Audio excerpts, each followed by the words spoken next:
Oi, gente! Começa a partir de agora mais um Comissão em Debate, programa aqui da Câmara de Vereadores de Caxias do Sul, que aborda os principais temas das comissões permanentes. No programa de hoje, a Comissão em Debate é de Saúde e Meio Ambiente. Fique com a gente!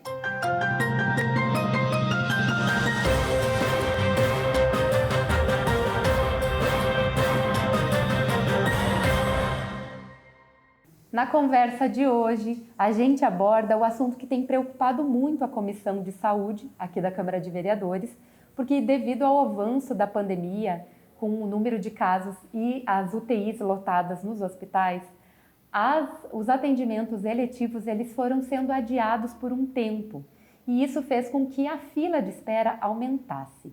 A gente vai conversar sobre isso hoje. Eu já apresento para vocês quem são os convidados do programa de hoje, mas antes eu apresento para vocês o presidente da Comissão de Saúde e Meio Ambiente, o vereador Rafael Bueno, do PDT. Seja bem-vindo, vereador. Obrigado, Carol. Obrigado a todos que estão nos acompanhando nesse programa. Trará informações, dados, né, e a perspectiva da saúde, um panorama do município de Caxias do Sul. Já começo apresentando para vocês quem são os nossos convidados.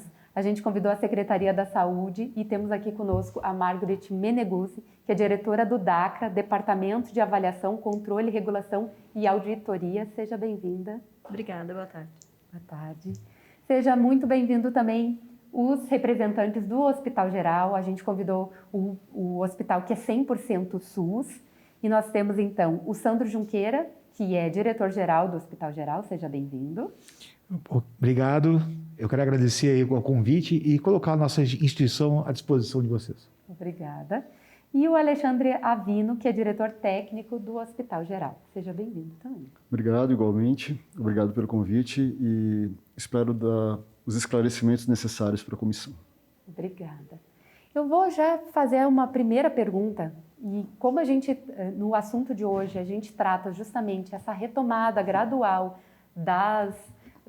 dos atendimentos eletivos, Margaret, vocês anunciaram que a partir de julho, né, no dia 1º de julho, ia ser feita uma retomada gradual. Como é que está sendo esse processo?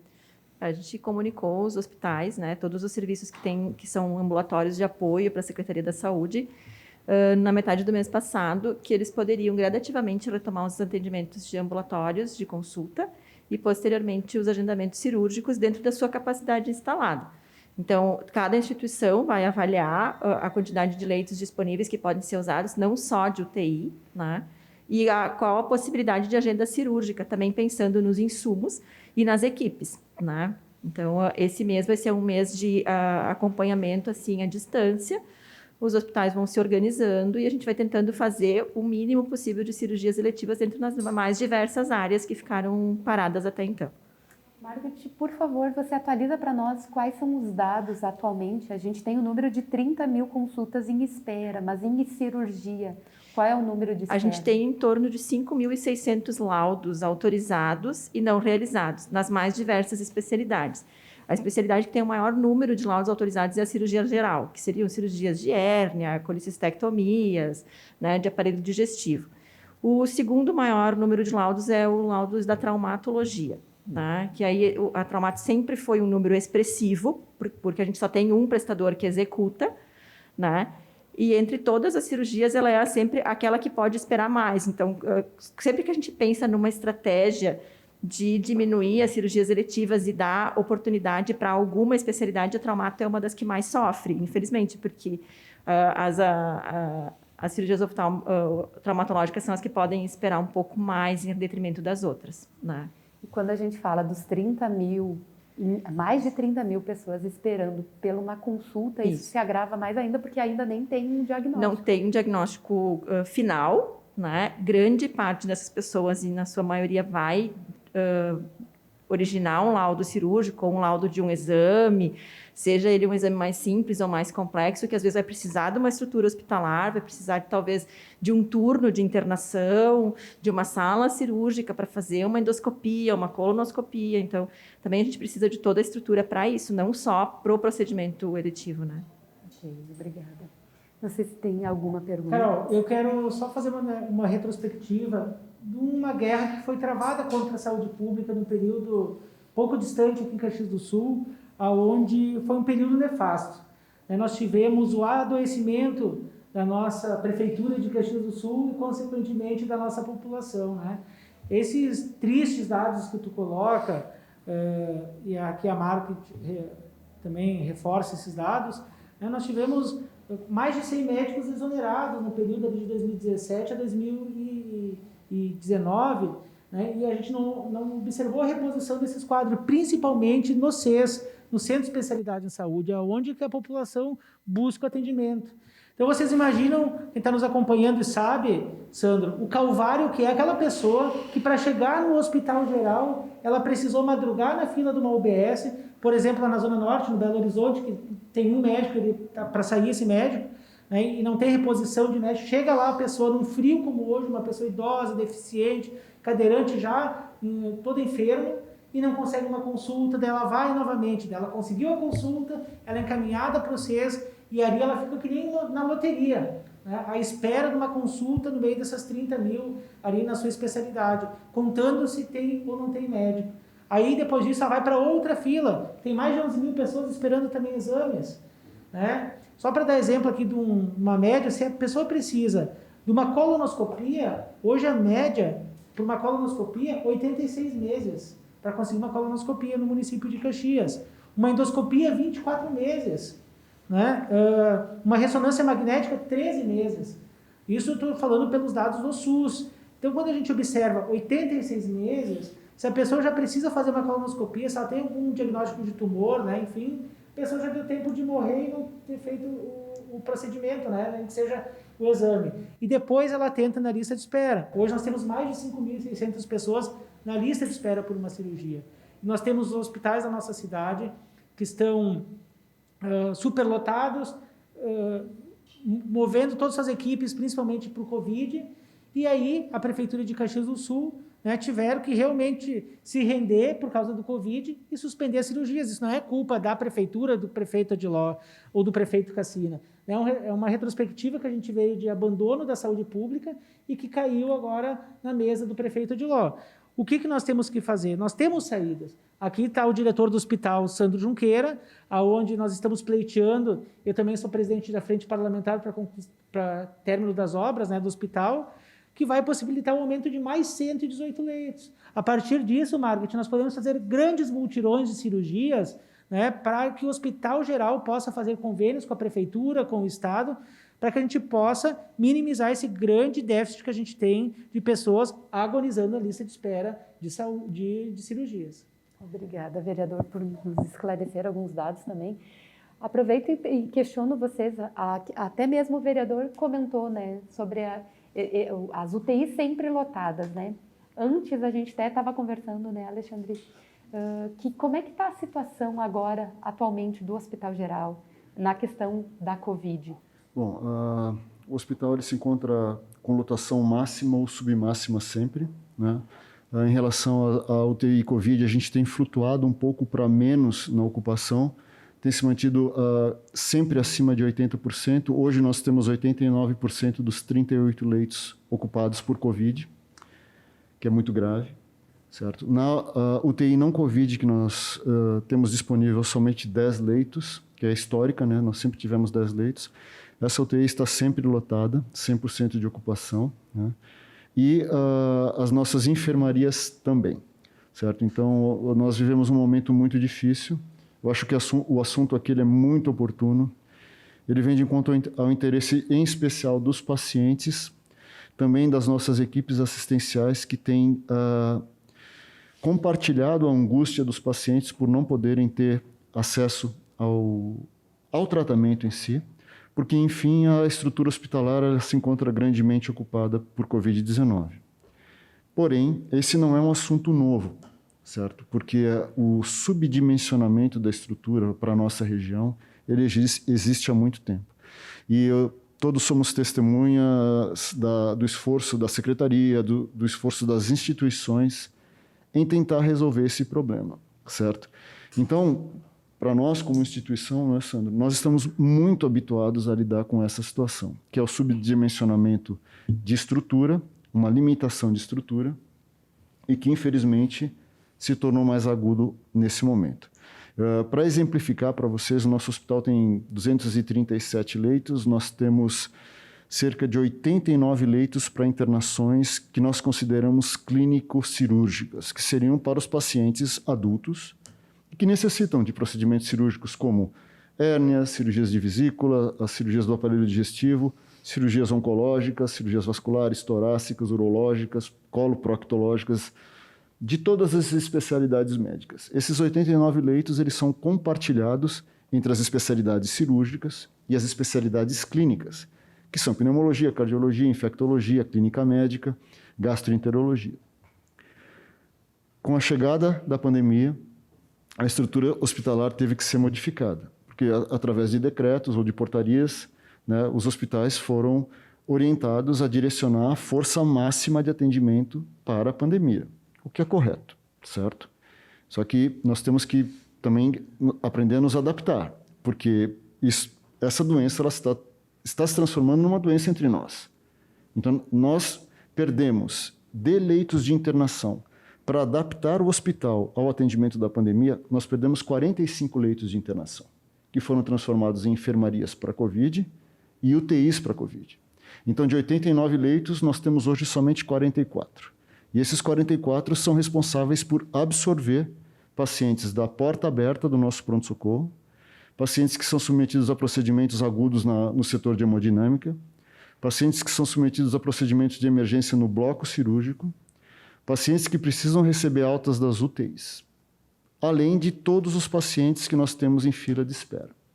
Então, hoje nós temos 1.611 laudos emitidos pelas equipes do hospital na rua, aguardando uma brecha para a realização do procedimento. Depois eu posso explicar como que nós tentamos oferecer opções para isso, certo?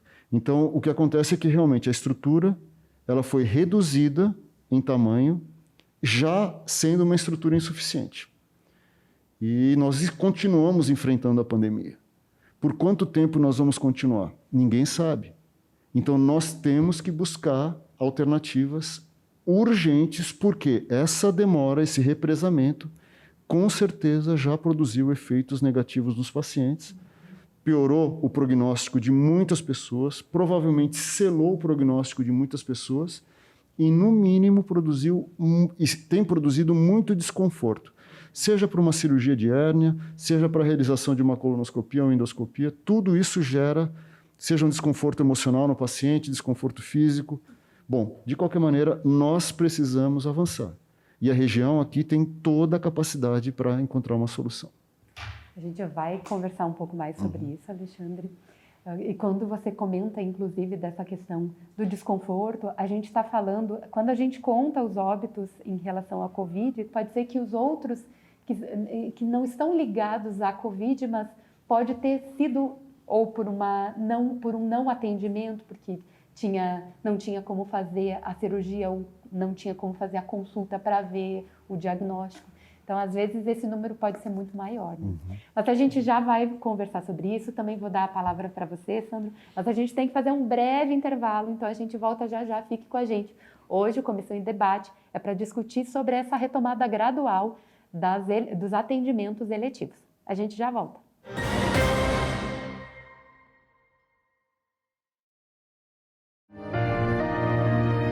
Mas nem adianta ajudar se tem tantos na rua. Governo, eles que Não sei se eu confio nesse tipo de instituição. Tanta desgraça por todos os lados. não vem com culpa que não é minha. Mas será que o trabalho deles é sério? Eu não sei como ajudar. A Associação Criança Feliz atende a centenas de crianças todos os dias.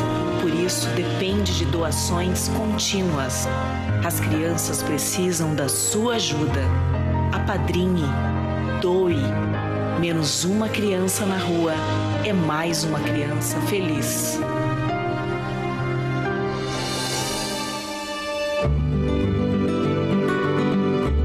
Não sabia que era tão fácil ajudar. Só quero ver o sorriso dessas crianças. Que essa entidade possa ajudar cada vez mais. Ajude, faça a sua parte. Menos é mais. Mas que barbaridade! A tua música é um valor do Rio Grande que ganhou o mundo. É, mas tem valores que não podem sair daqui. É verdade. Com a campanha Valores que Ficam, todos que fazem a declaração no modelo completo podem transformar a vida de milhares de crianças gaúchas sem gastar nada, apenas destinando 3% do imposto devido para o Fundo Criança. Fale com o seu contador e escolha fazer o bem aqui. Uma campanha da Assembleia Legislativa e entidades parceiras. Estamos de volta com o programa Comissão em Debate. E a comissão que está em debate hoje é a Comissão de Saúde e Meio Ambiente. Hoje a gente está falando sobre a retomada gradual dos atendimentos eletivos, esses atendimentos que tiveram uma suspensão em função do aumento dos casos de Covid-19 por lotações dentro das UTIs, e daí alguns procedimentos foram sendo adiados. No programa de hoje, a gente recebe os representantes do Hospital Geral, que é o hospital da cidade, que é 100% SUS, e também representante da Secretaria de Saúde de Caxias do Sul. Sandro Junqueira, que é diretor-geral do Hospital Geral. Sandra, no primeiro bloco a gente conversava, né, sobre esse número de atendimentos que ficaram parados justamente por não ter como dar prosseguimento a isso. E até antes, nos bastidores, a gente conversava, inclusive com o Alexandre e com a Margaret, porque cada vez mais que a gente vê esse número alto, a gente vê todo o cansaço dos profissionais de saúde que estão envolvidos, mesmo com todo esse cenário, parece que nada muda. As pessoas continuam se aglomerando, existe essa falta de respeito. Eu gostaria que você falasse também sobre isso, além de outras coisas que a gente pode conversar no programa de hoje. Perfeito. Eu queria parabenizar o tema. Acho que o tema é extremamente relevante. O vereador Rafael, em diversas oportunidades, já esteve comigo atrás de recurso público para o Hospital Geral. E esse assunto é um assunto que ele já é de longa data, né? Nós comentamos isso no intervalo, né? Que o Hospital Geral já, antes da pandemia, ele já estava em bandeira vermelha ou bandeira preta, como queiram, né? Que foi as bandeiras estipuladas pelo nosso governador. Anos anteriores, nós já suspendíamos cirurgias de alta complexidade, cirurgias de média complexidade, porque não se tinha leito. Por vários momentos, 2017, 2016, nós tínhamos no pico ali do inverno 5, 6, 7, 10 pacientes entubados no nosso pronto-socorro. Então, eu acho que a região da Serra Gaúcha, que compreende aí os 49 municípios sob nossa gestão, né, Margaret? Eles cresceram, a nossa complexidade médica cresceu também, mas as nossas estruturas hospitalares, eu estou falando do Hospital Geral, mas dos demais hospitais que atendem SUS também, não cresceu. Então, eu disse, numa das visitas, que a gente já estava na bandeira vermelha. E continuamos. Como disse o Avino, nós colocamos toda a nossa força de atendimento médico hospitalar para o tratamento do Covid e automaticamente se aumentou ou se deixou mais tenso ainda a fila de espera de outras patologias. O Hospital Geral ele é responsável por 49 municípios da alta complexidade, onde nós temos que dar vazão a esses procedimentos. Então, isso nos preocupa. Criamos em 2009 um plano diretor que visava aumentar os leitos hospitalares e, lamentavelmente, a obra de ampliação ficou parada de 2017 até 2020. Se essa obra tivesse sido terminada, nós teríamos, como disse o vereador, 118 novos leitos hospitalares. É a solução? Provavelmente não seja a solução, mas é uma grande alternativa. Como disse o Avino, a redução de leitos que houveram, nós reduzimos de um lado para poder dar suporte às patologias do Covid-19, por outro.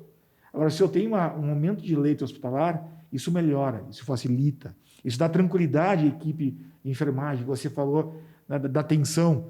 É diferente você estar numa UTI, onde você tem uma estrutura totalmente adequada, e estar numa UTI adaptada para isso, né? A vigilância sanitária cobra isso também.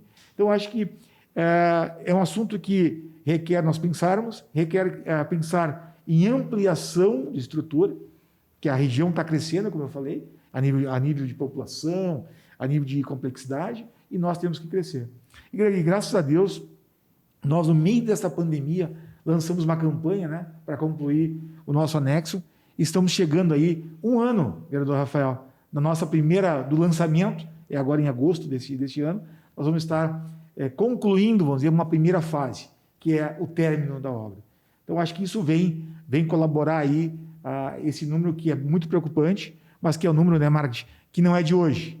Quando a gente fala desses 30 mil consultas, mais essas cirurgias, temos que dizer que não é de hoje, né, Margit? E isso pode amenizar. Só que isso eu entendo como gestor que vai ser um ritmo lento disso tudo, porque agora tem que retomar os pacientes, retomar os exames, finalizar o hospital, tem que haver abertura de leito, senão nós vamos continuar com uma lista nesse patamar. Margit, gostaria que você falasse um pouco sobre isso para nós. Desde quando vem esse número tão alto de espera? A Secretaria vem acompanhando os números desde sempre, né? Mas a gente observou um número expressivo e um aumento expressivo a partir de 2016, 2017. Então, esse número que a gente falou no início do programa, de 5.600 laudos, ele gira sempre em torno desse muito próximo, 5.300, baixou para 4.900, mas desde 2016, 2017, ele meio que estacionou no 5.000. Então, isso demonstra também aquilo que o Sandro nos falou. A nossa capacidade instalada de atendimento e de resposta, ela está esgotada.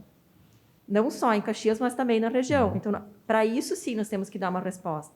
E a resposta, sim, é com ampliação. O que a gente fez hoje para atender Covid foi uma readequação do espaço físico que a gente tinha. A gente abriu mão de algumas coisas em detrimento de outras. Então, agora a gente precisa de uma resposta um pouco diferente. É ampliar, de fato, leitos hospitalares. A última ampliação de leitos SUS que foi feita em Caxias do Sul foi o contrato com o Virvir Ramos em 2011, onde a gente contratualizou com o hospital para média complexidade, basicamente atendimento clínico, que tem uma certa restrição técnica dentro das habilitações que o serviço pode nos dispor. Então, ali, em 2000, pensa, nós aumentamos 49 leitos em 2011. Depois disso, mais nada aconteceu, gente. Não foi ampliado um leito sequer. E quantas vezes a população aumentou daquela época para cá, né? Na região, nós somos 1.500.000 habitantes. Né? Então, pensando que nós temos que dar esse suporte nas altas complexidades. Dentro desses 5.000, tem muitas cirurgias que são de alta complexidade. Então, para tudo isso, a gente vai ter que mover esforços e traçar uma estratégia de implantação de novos leitos, de aumento gradativo e gradual, né, de financiamento, porque a gente também vai precisar de financiamento para esses procedimentos, e, quem sabe, até aumentar alguma coisa de equipe médica em algum momento, né? Se olhar a nível de Estado, né, Margit? Pegarmos o Estado como um todo, quantos hospitais aumentaram leito hospitalar nos últimos anos? Muito pouco, ou quase nenhum. Talvez Santa Maria, que agora que é um hospital... Abriu o USME, né? E o USME, né? Porque senão você vê sempre, estou falando a nível de Estado, você vê sempre leitos sendo diminuídos. Exatamente. Quer seja pela falta de custeio que existe, muito, muito severa. E a gente teve em Brasília agora... Na semana passada, o vereador Rafael nos acompanhou na comitiva, falamos da questão do término do hospital, falamos de teto também. Nós levamos o recado do município que o teto de Caxias do Sul está estourado. Então, não adianta nós falarmos em produzirmos mais cirurgias se você não tem o teto, que é quem cobre o valor. Então, isso também tem que ser avaliado, né, Margit? Paralelamente, ou juntamente, na realidade, com a questão de realizar a cirurgia. Se você não tem quem paga, você não tem como fazer. E também tem que ter leito hospitalar. Então, acho que é um assunto que vai ter que ser bravamente discutido. Nós, na fala com o Ministério, eles deixaram uma porta aberta, embora hoje o foco ainda seja muito especificamente o Covid, mas estão dispostos a discutir, rever o teto, com isso aumentar os procedimentos e a gente poder dar um ritmo maior nessas cirurgias que estão esperando. Inclusive, eu trago aqui para vocês, inclusive foi a própria secretaria que divulgou o primeiro quadrimestre, né? Faz bem pouco tempo, que inclusive foi nessa casa, aqui na Câmara de Vereadores, que eles trouxeram os dados, mais de 35 milhões são gastos nesses 4 meses com leitos clínicos e UTI, especificamente para a Covid-19, e tem um custo mensal de 5 milhões, né? Desde que começou a pandemia, justamente, é um gasto muito alto. A gente sabe que Caxias do Sul já faz, ele investe mais do que o PIB o que está previsto na Constituição, mas igual é uma preocupação, inclusive, da Secretaria, né? Para conseguir, quando retomar as voltas das cirurgias, para ver se consegue dar conta, né? Com certeza. Hoje, os contratos hospitalares estão divididos em assistência ambulatorial e hospitalar, e dentro dessas, em especialidades. A especialidade cirúrgica, ela consome 60% do orçamento dispensado aos hospitais. Então, nós já temos uma sobrecarga nessa especialidade que todo e qualquer aumento ele tem que ser discutido. Então, sim, a gente vai ampliar leitos, a gente vai precisar ampliar os contratos e na mesma proporção, né? Então, se a gente já hoje, dos contratos que existem, a gente já usa 60% para procedimento cirúrgico, qualquer estratégia de mutirão ou de intensificar isso, tem que se pensar que a gente vai ter que também dispensar um pouco de atenção para estratégias de recurso, porque senão a gente não vai conseguir. Né? O vereador, inclusive, esteve em Brasília, né? E fez toda uma captação de recursos aí, justamente para resolver alguns problemas enfrentados aqui na cidade, né? Sim. Nós tivemos no Ministério da Saúde, né, o Sandro Junqueira, através do deputado e coordenador da bancada gaúcha, Giovanni Cherini, né, articulou uma reunião com o ministro Queiroga, onde recursos foram anunciados para o Hospital Geral, 4,5 milhões em equipamentos para o setor de oncologia. E aí as peregrinações que nós fizemos junto com a equipe do Hospital Geral, que eu quero parabenizar toda a equipe, né, que em torno de 5 milhões de reais em emendas parlamentares, né, dos deputados e senadores, a qual nós temos que agradecer e fazer um chamamento para a comunidade de Caxias, observar em quem vota, né, e quem dá recursos para Caxias do Sul. Porque tem muitos que são votados e ali do topo dos votos e não ajudam com nenhum centavo no nosso município. Mas eu quero só fazer algumas observações na fala do professor Avino sobre a questão do agravamento de algumas doenças. Nós estamos observando a Comissão de Saúde, quando as pessoas nos procuram, por exemplo, cadeiras de rodas. Em tão pouco tempo agora, nessas cirurgias que estiveram bloqueadas, as cirurgias, um monte de gente procurou a Comissão de Saúde para a questão de cadeiras de rodas. Aí uma pessoa dentro de um hospital de Caxias, um enfermeiro, me disse assim: Rafael, eu nunca vi tanta perna ser amputada aqui no hospital em virtude do bloqueio das cirurgias. Então, quando a pessoa chega já lá no hospital, que não teve todo esse procedimento aqui de exames, de consultas, né, o que resta para a pessoa é amputar uma perna. Ou outra situação, pessoas, Margaret, que chegam lá para fazer uma cirurgia de catarata, mas tem outras comorbidades, por exemplo, diabetes. A fila de espera, essa pessoa volta toda a estaca zero. Se o exame dela não tiver na data de validade, 30 dias, o exame de coração, enfim, todos os exames são descartados e tem que refazer tudo. Olha o custo SUS, né, o desperdício de dinheiro e quantas pessoas poderiam ser assistidas nessa questão. E aí, professor Avino, a família adoece junto, porque todo mundo, né, está junto com essa pessoa envolvido. Né? Imagina uma pessoa que tem um tratamento oncológico, toda a família está mobilizada, uma pessoa acamada, né, e a falta desses recursos. E aí, quando a gente fala também mutirões, Margaret, a gente tem que pensar que os nossos profissionais, aqui nós temos que fazer um agradecimento a todos os profissionais da saúde, desde a portaria, né, até os médicos que estão lá, a direção dos hospitais, mas eles estão esgotados. Esse dia eu estava falando com o Alejandro, que é o enfermeiro responsável técnico lá do Hospital Geral. Bom, ele está esgotado mentalmente, ele está dando a vida dele, né, para a sua equipe, para manter a equipe mobilizada, para também dizer, não, a gente não consegue mais. Então, eles estão dia e noite, e é muito preocupante essa questão, quando a gente pensa em fazer mutirões. Que equipe a gente vai buscar se a gente não tem mais profissional, né? Então, é uma série de reflexos que pós-pandemia a gente vai ter que avaliar para continuar dando assistência para quem mais precisa e bate lá na porta do SUS. Pois é, e Alexandre Avino, quando a gente vê toda essa situação, até comentei com o Sandro ali, para a gente olhar para esse cenário, mesmo que as pessoas tenham esse cenário crítico, mas as coisas não mudam.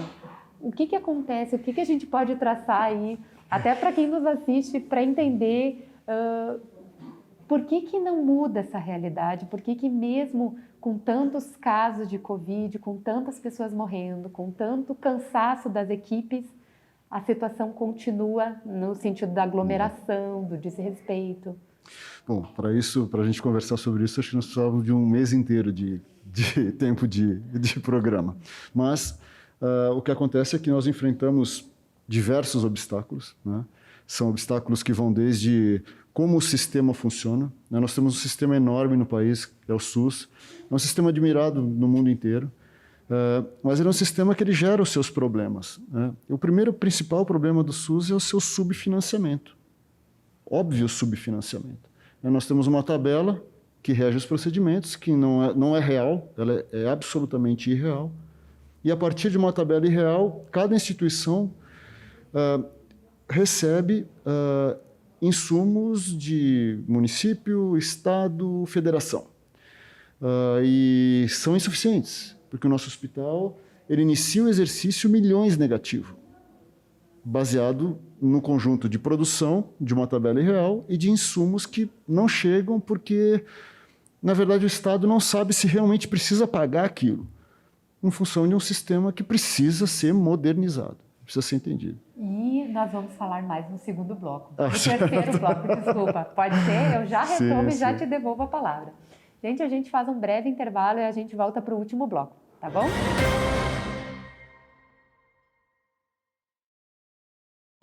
Mas que barbaridade! A tua música é um valor do Rio Grande que ganhou o mundo. É, mas tem valores que não podem sair daqui. É verdade. Com a campanha Valores que Ficam, todos que fazem a declaração no modelo completo podem transformar a vida de milhares de crianças gaúchas sem gastar nada, apenas destinando 3% do imposto devido para o Fundo Criança. Fale com o seu contador e escolha fazer o bem aqui. Uma campanha da Assembleia Legislativa e entidades parceiras.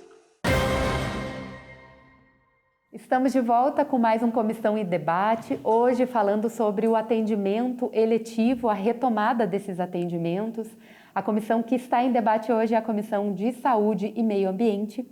E antes de fazer o intervalo, a gente estava conversando aqui com o Alexandre Avino, que falava sobre esse cenário do SUS, né? Como ele funciona. Agora eu devolvo a fala para você. Então, além do financiamento, acho que nós temos que também evoluir no acesso ao sistema, porque o acesso ao sistema ele é muito complexo, muito difícil se acessar o sistema, porque o acesso ele é muito amplo também. Então, acho que nós temos que nos modernizar em termos de conceito para que o sistema ele evolua. Ele é um sistema muito complexo, envolve habilitações de instituições, habilitações vamos chamar de talentos de cada hospital, e, bem, enfim, nós temos a capacidade para evoluir.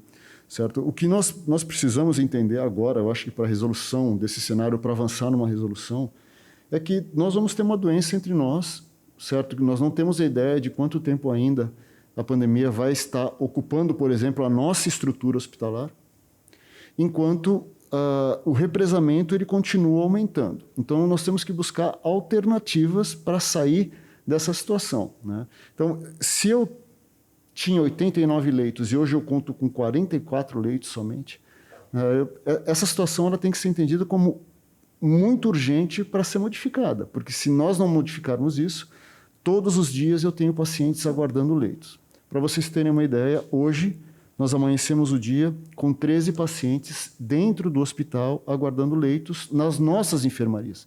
Esses pacientes estão nos pronto-socorro, UTI, hemodinâmica e sala de recuperação. Esses pacientes eles concorrem para disputar um leito de enfermaria com todos os pacientes que a Secretaria da Saúde tem nas UPAs, nas UBSs, e com os pacientes das cirurgias represadas. Então, se realizar hoje uma cirurgia eletiva, uma cirurgia de um paciente que não está hospitalizado, é um ato heróico, tá? E o hospital tomou diversas medidas, inclusive com o apoio da Secretaria, para tentar modificar esse cenário, né? Então, até o dia 15 de fevereiro desse ano, nós conseguimos manejar cerca de 6 leitos da nossa enfermaria para trazer pacientes para serem operados e disputados entre as especialidades. A partir do dia 15 de fevereiro, nós tivemos um pico na pandemia e o nosso pronto-socorro lotou e chegou o inverno. Então, agora, é muito difícil se conseguir colocar um paciente dentro do hospital. Apesar disso, os pacientes ambulatoriais continuam sendo tratados. Então, nós temos as cirurgias que são realizadas com alta a partir da sala de recuperação. Eventualmente, a gente abre uma exceção e mantém o paciente na sala de recuperação internado, mesmo que seja uma cirurgia maior, porque é realmente uma urgência ou um caso extremamente grave, né? E nós tivemos também um outro problema esse semestre, que foi a falta das medicações relacionadas à manutenção de pacientes intubados e sedados, que são medicações que concorrem com as medicações do centro cirúrgico. Então, o paciente, para ser anestesiado, ele também precisa de analgésico, bloqueador neuromuscular e hipnótico. E essas drogas, elas ficaram em falta no mercado. Então, nós passamos por diversas turbulências, mas o que nós precisamos é de uma reação comunitária, certo? Que entenda que talvez a média complexidade, Margit, ela tenha que ficar no seu município de origem, no máximo possível. Nós temos que liberar as estruturas hospitalares de maior complexidade justamente para executar essa função. Uma outra coisa que nós conseguimos com a Secretaria foi tentar fazer a contrarreferência do paciente o mais rápido possível para o seu município de origem. Então, nós temos um paciente de Carlos Barbosa, Covid, foi atendido no Hospital Geral pós-Covid. As nossas equipes internas identificam imediatamente que ele pode ser transferido de volta para o hospital. Então, ele tem que voltar rápido para o hospital, certo? Nós conseguimos também flexibilizar o número de leitos contratados para cirurgia nas UTIs, que seriam 3 os leitos combinados na UTI não Covid, para até 5 leitos, ou seja, para a gente poder girar pacientes de cirurgia cardíaca, cirurgia oncológica, cirurgia não oncológica de grande porte.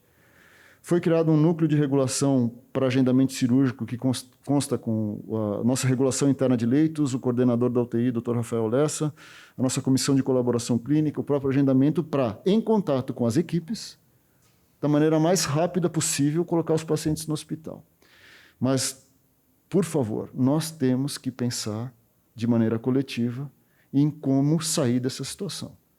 Certo? Isso é uma pauta que tem que estar na nossa sociedade. Você me perguntou, né? Pô, qual é a causa disso? Bom, a causa é a absoluta falta de educação e falta de noção de prioridades.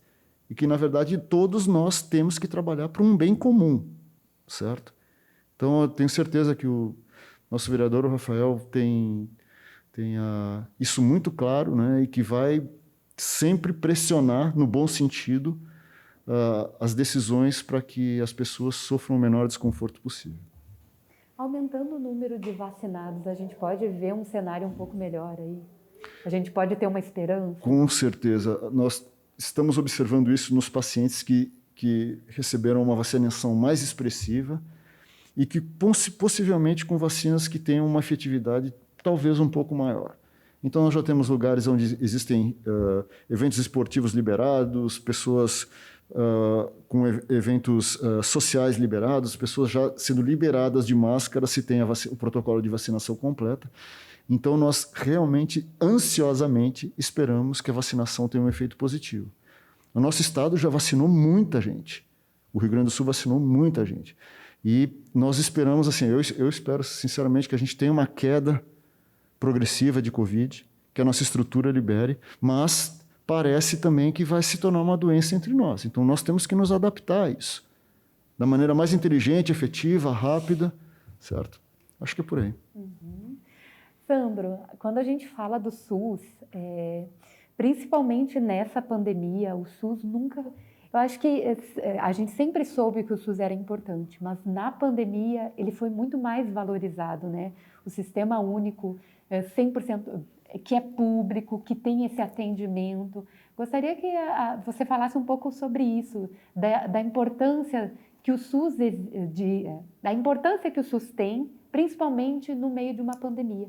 Eu acho que é o principal meio de enfrentamento dessa crise. Nós olhamos que as vacinações são todas elas provenientes do setor público, né? As grandes estruturas hospitalares que deram suporte a essa doença, elas são do setor público. Então, o SUS ele tem um papel fundamental, porque é um belo plano, subfinanciado, como dissemos aqui várias vezes, mas que consegue atingir a todos. Nós mesmos, né, se olharmos Caxias do Sul, a gente é, sem sombra de dúvida, um dos principais pilares da região no tratamento do Covid. Nós temos que informar a todos que o Hospital Geral, em parceria com o município, e aqui tem que valorizar o município de Caxias do Sul pela iniciativa, nós aumentamos em 38 novos leitos de terapia intensiva adulta. Muitas UTIs, nós aqui nos auxiliando na parte médica, abrimos uma UTI em 36 horas. Quer dizer, é um sistema público de saúde organizado e que dá uma retaguarda muito importante. Como é que a gente pode pensar essa pandemia sem esse suporte fundamental do SUS? O SUS pode ter todos os problemas, mas ele é um plano que atinge a todos, que engloba a todos. Então, nós conseguimos saímos de 10 leitos de terapia intensiva para 48 leitos. E o que a gente mais espera agora, vereador Rafael, é que essa pandemia possa deixar um legado. Qual é o legado? O legado é um aumento de leitos. Nós precisamos manter mais leitos de terapia intensiva. Quando a Vino estava falando aqui, eu me recordei dos números da nossa ampliação. A nossa ideia é criar uma UTI cirúrgica. Então, se hoje nós temos 3 leitos de terapia intensiva normalmente destinados para a cirurgia, nós podemos deixar 10. Aí nós vamos conseguir fazer que essa fila ela possa ser reduzida de uma maneira mais rápida. Então, há necessidade de uma ampliação, obviamente, junto de um custeio. Hoje os medicamentos que são praticados tiveram aumentos estratosféricos. Existe lá na Assembleia Legislativa do Estado, eu mesmo participei como testemunha, uma comissão avaliando essa política de preço feita pelos laboratórios. Medicamentos aumentaram 300%, 400%, 500%.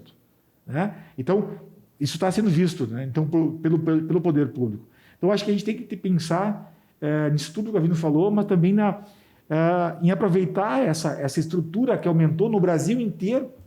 Se olhar, a gente olha só Caxias, mas se você olhar o nosso país, quanta estrutura de SUS deficitária que se tinha. Olha o Amazonas, né? Olha outras regiões que agora tiveram um olhar muito mais focado e enxergando as fraquezas. Então, vamos acreditar que a gente possa manter essas estruturas para poder dar sequência nas doenças. Que, como a gente, gestor, falou, e o Avino já falou isso, mas nós centramos o nosso foco na pandemia, mas por trás da pandemia está morrendo gente. Por trás da pandemia tem gente perdendo uma expectativa maior de vida. Então, que essa pandemia, novamente, possa deixar um legado.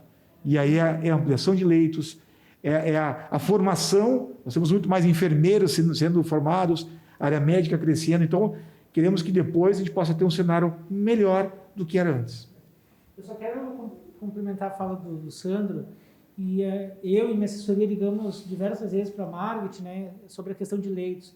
Há uma reclamação muito grande da falta de leitos, da demora de conseguir os leitos. Mas Caxias do Sul, aqui é um reconhecimento aos nossos gestores que estão na linha de frente, aos diretores dos hospitais. As pessoas reclamam muito para acessar o hospital, o pronto-socorro, ter o atendimento.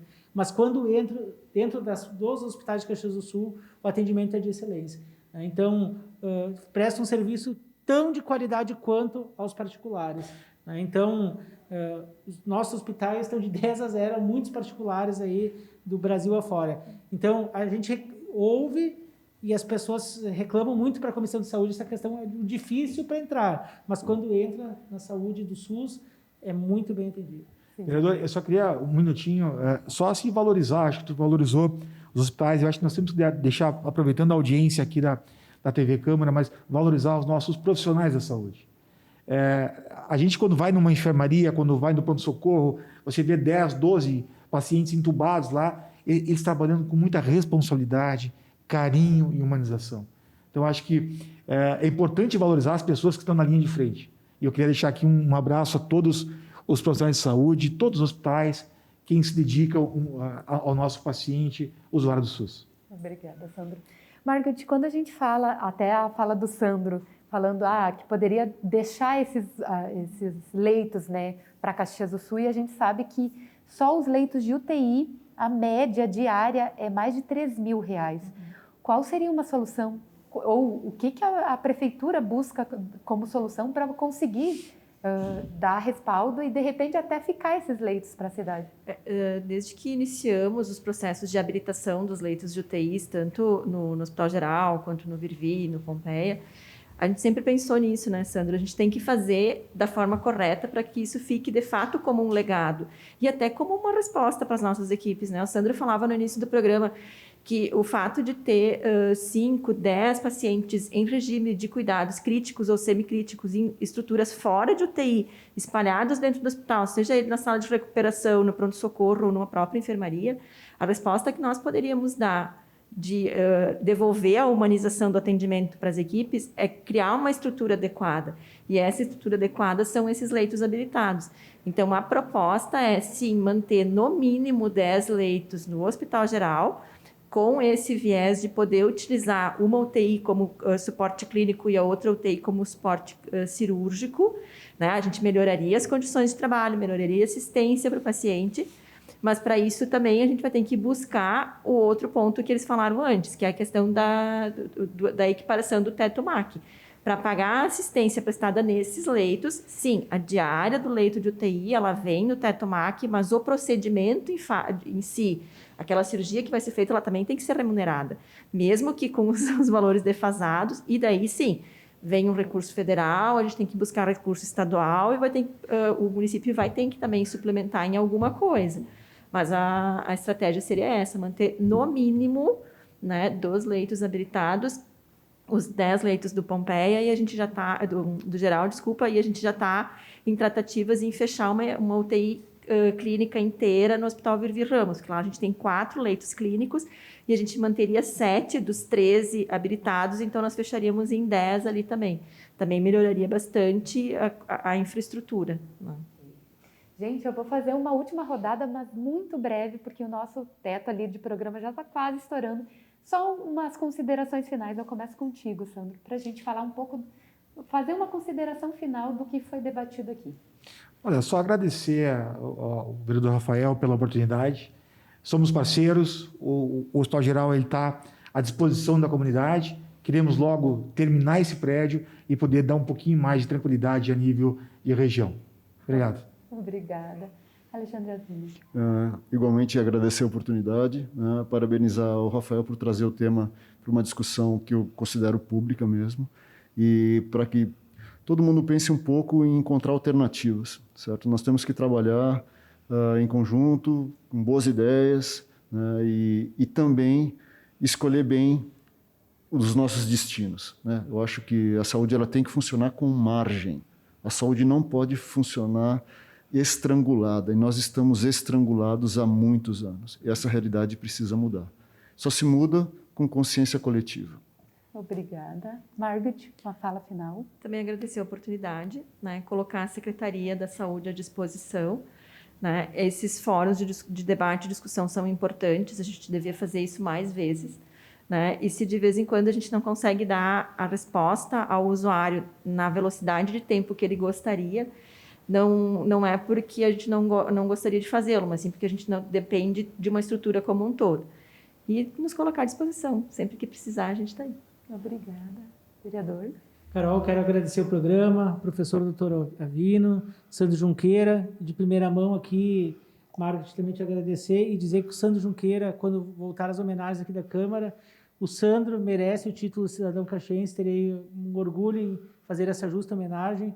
É uma pessoa que liderou, junto com toda a sua equipe e profissionais lá no Hospital Geral, uma obra faraônica, a gente pode dizer assim, na época do prefeito Alceu Barbosa Velho, que foi dado início da obra, né, com uma parceria com o governo do Estado, a Fundação, do término das obras de 118 leitos.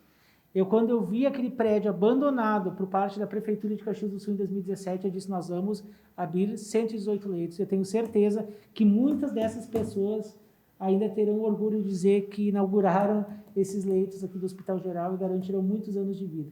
Então, quero agradecer a todos que participaram, né, aqui conosco desse programa, né, e qualquer coisa, o nosso gabinete, a Comissão de Saúde e Meio Ambiente está à disposição. Muito obrigado. Gente, muito obrigada pela participação de todos e todas. Obrigada, vereador. Importante sempre a sua participação, porque a Casa do Povo, ela funciona justamente para você que nos assiste e que nos acompanha. A gente fica por aqui, a TV Câmara 20 anos ligando o Legislativo à comunidade. Até mais, gente.